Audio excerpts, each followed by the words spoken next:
தேவாலயம் அன்பின் இடம் தானே, கருணையின் இருப்பிடம் தானே. நீங்க நல்லா யோசிச்சு பாருங்க.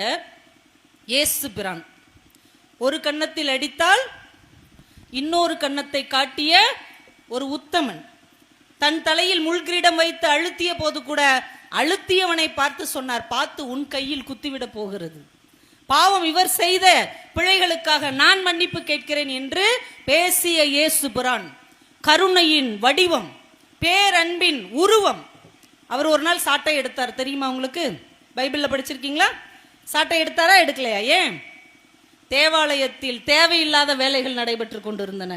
இயேசு பார்த்தார், கயிறால ஒரு சாட்டையை உருவாக்கினார்.